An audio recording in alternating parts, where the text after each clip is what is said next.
कोना कहानियों का में आज की कहानी है खितीन बाबू। इसके लेखक हैं सच्चिदानंद हीरानंद वात्स्यायन अज्ञे। आवाज़ प्रज्ञा पांडे की।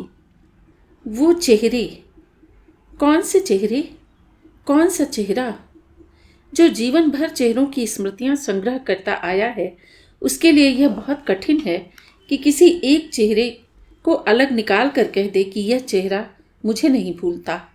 क्योंकि जिसने भी जो चेहरा वास्तव में देखा है, सचमुच देखा है, वह उसे भूल ही नहीं सकता। फिर वह चेहरा मनुष्य का न होकर चाहे पशु पक्षी का ही क्यों न हो। यूरोपीय को हर हिंदुस्तानी चेहरा एक जान पड़ता है, हिंदुस्तानी को हर फिरंगी का चेहरा एक। मानव को सब पशु एक से दिखते हैं, वह भी एक तरह का देखना ही है। लेकिन जिसने सचमुच में कोई भी चेहरा देखा है, वह जानता है कि हर व्यक्ति अद्वितीय है और हर चेहरा स्मरणीय। सवाल यही है कि हम उसके विशिष्ट पहलू को देखने की आंखें रखते हों। मैं जब किसी एक चेहरे पर ध्यान केंद्रित करना चाहता हूँ तो और अनेक चेहरे सामने आकर उलाहना देते हैं। क्या हम नहीं? क्या हमें तुम भूल गए हो? इनमें पुरुष हैं, स्त्रियां हैं, बच्चे हैं। इतर प्राणियों में घोड़े हैं, कुत्ते हैं, तोते हैं। एक गिलहरी है जो मैंने पाली थी और मेरी जेब में रहती थी।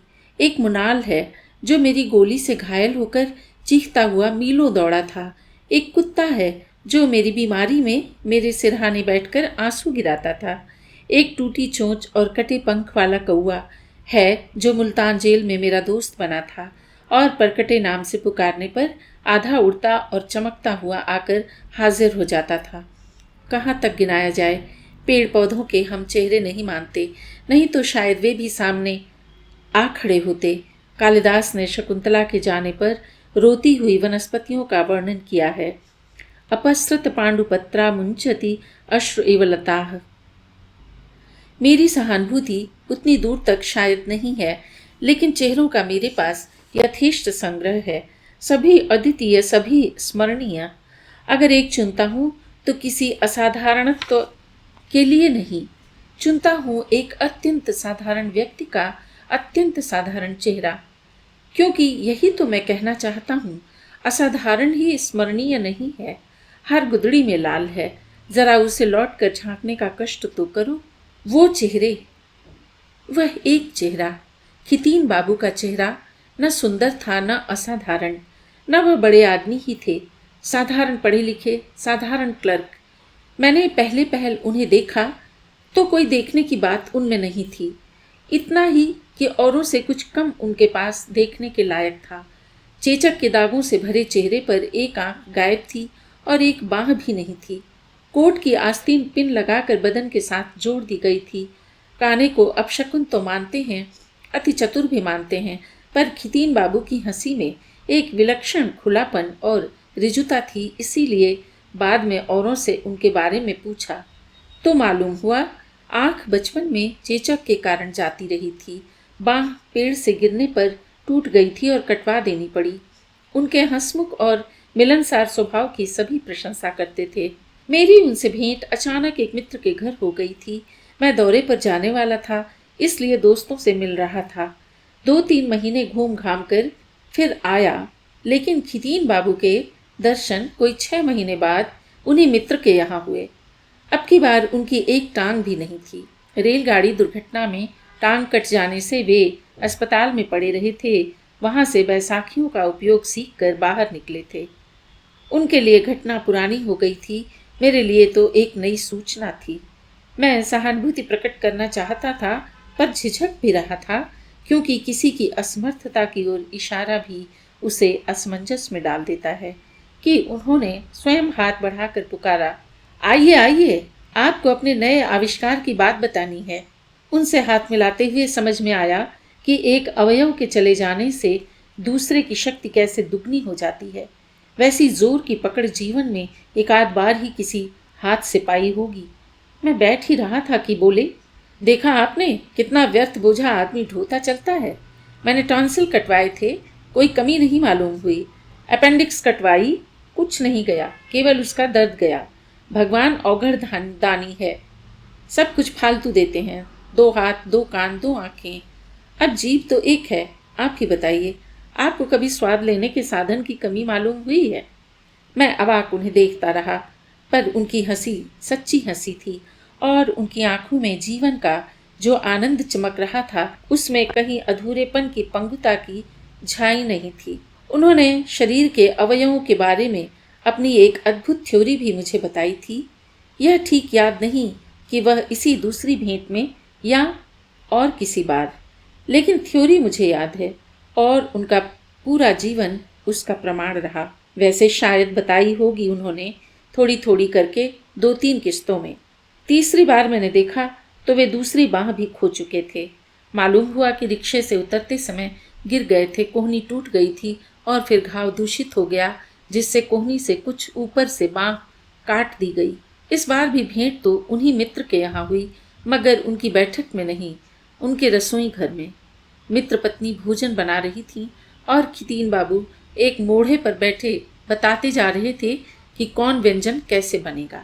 वे खाने के शौकीन तो थे ही, खिलाने का शौक उन्हें और भी अधिक था और पाक विद्या के आचार्य थे। मेरे मित्र ने उनकी दावत की थी।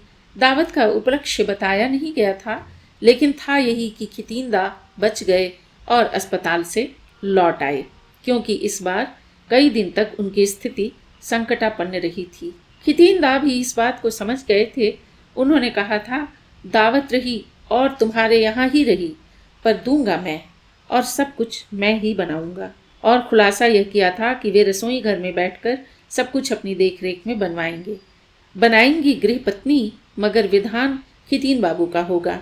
मित्र ने यह बात सहर्ष मान ली थी। खितीन बाबू का उत्साह इतना था कि वही सबके लिए सहारा बन जाता था। मैं भी एक मूढ़ा लेकर उनके पास बैठ गया। निमंत्रण मुझे भी बाहर ही मिल चुका था। मैंने गृहपत्नी से पूछा, क्या बना रही हैं? और उन्होंने उत्तर दिया, मैं क्या बना रही हूँ, बना तो खितीनदा रहे हैं। इस पर खितीनदा बोले, हाँ, मेरा छुआ हुआ आप खा तो लेंगे ना? और ठहाका मार कर हंस दिए। उनका छुआ हुआ जिनके दोनों हाथ नदारद। फिर बोले, आपने भोजन विलासी और शैया विलासी की कहानी सुनी है? मैंने नहीं सुनी थी। वे सुनाने लगे। एक राजा के पास 2 व्यक्ति नौकरी की तलाश में आए। पूछने पर एक ने कहा, मैं भोजन विलासी हूँ। यानी राजा जो भोजन करेंगे उसे पहले चख कर वह बताएगा कि भोजन राजा के योग्य है या नहीं। जांच के लिए उसी दिन का भोजन लाया गया। थाली पास आते न आते भोजन विलासी ने नाक बंद करते हुए चिल्लाकर कहा, ओ हो, ले जाओ, इसमें से मुर्दे की बू आती है। बहुत खोज करने पर मालूम हुआ कि जिस खेत के धान से राजा के लिए चावल आए थे, उसके किनारे के पेड़ में एक मरा हुआ पक्षी टंगा था। भोजन विलासी को नौकरी मिल गई। शैया विलासी ने बताया कि वह राजा के बिछौने की परीक्षा करेगा। उसे शयन कक्ष में ले जाया गया। मखमली गद्दे पर जरा बैठा ही था कि कमर पकड़कर चीखता हुआ उठ खड़ा हुआ। अरे रे, मेरी तो पीठ में बल पड़ गया। क्या बिछाया है किसी ने? सबने देखा, कहीं कोई सलवट तक न थी। सब गद्दे वद्दे उठाकर झाड़े गए। कहीं कुछ न था जो विलासी की कमर में चुभ सकता। पर हाँ, आखिरी गद्दे के नीचे एक बाल पड़ा हुआ था। इस प्रकार शैया विलासी को भी नौकरी मिल गई। कहानी सुनाकर खितीन बाबू बोले, वे भी क्या जमाने थे। मित्र पत्नी ने कहा, आप उन दिनों होते तो क्या बात होती। खितीनदा ने कहा, और नहीं तो क्या, मैं होता तो राजा को 2 नौकर थोड़े ही रखने पड़ते। मित्र पत्नी ने मेरी ओर उन्मुख होकर कहा, खितीन बाबू गाते भी बहुत सुंदर हैं। खितीनदा फिर हंसे, बोले, हाँ, संगीत विलासी की नौकरी भी मैं ही कर लेता ना। 4 बजे भोजन तैयार हुआ। हम 8-10 आदमियों ने खाया। मेरे लिए स्मरणीय स्वादों में भोजन का स्वाद प्रधान नहीं है, फिर भी उस भोजन की याद अभी बनी हुई है। तब लगातार 2-4 दिन उनसे भेंट होती रही, पर उसके बाद मैंने खितीन बाबू को एक बार और देखा, एक लंबी अवधि के बाद। और अब की बार उनकी दूसरी टांग भी मूल से गायब थी। दोनों हाथ नहीं, दोनों टांगे नहीं, एक आंख नहीं, टॉन्सिल, अपेंडिक्स वगैरह तो जैसा वे स्वयं कहते रूंगे में चढ़ा दी जा सकती हैं। केवल एक स्थाणु बैठक में गद्देदार मूढ़े पर बैठा था। घर तक वे विशेष पहिएदार कुर्सी में लाए गए थे, लेकिन वह कुर्सी कमरे में ले जाने में उन्हें आपत्ति थी, क्योंकि वह अपाहिजों की कुर्सी है। कुर्सी से उठाकर उन्हें भीतर ला बिठाया गया था और यहाँ वे बिल्कुल सहज भाव से बैठे थे, मानो किसी स्वप्नाविष्ट चतुर मूर्तिकार ने पत्थर से मस्तक और कंधे तो पूरे गढ़े हों, बाकी स्तंभ अछूता छोड़ दिया हो।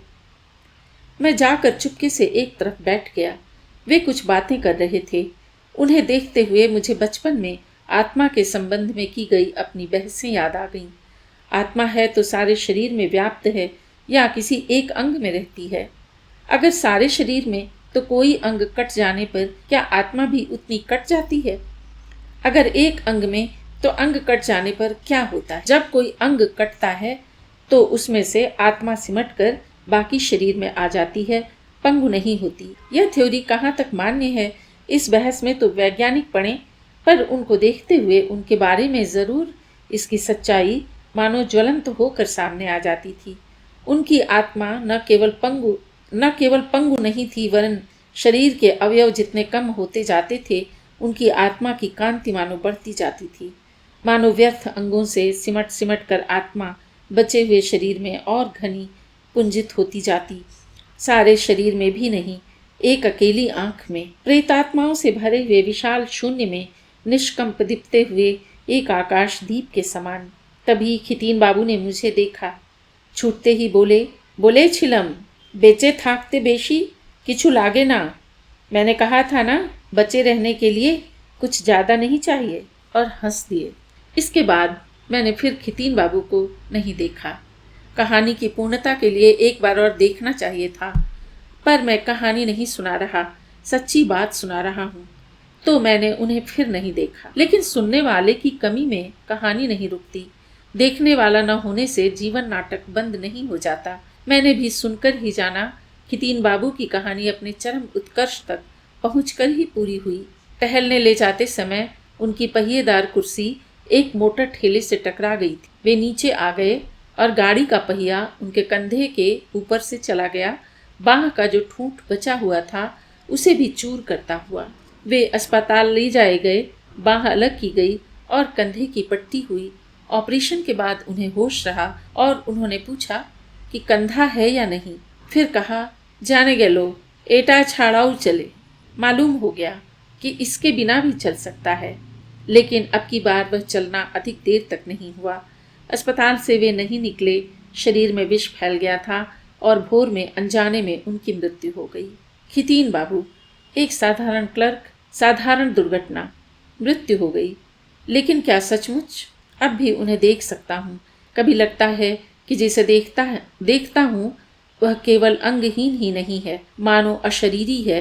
केवल एक दीप्त अंगों से क्या, अवयवों से क्या, जाना गलो, ऐटा छाड़ाऊ चले।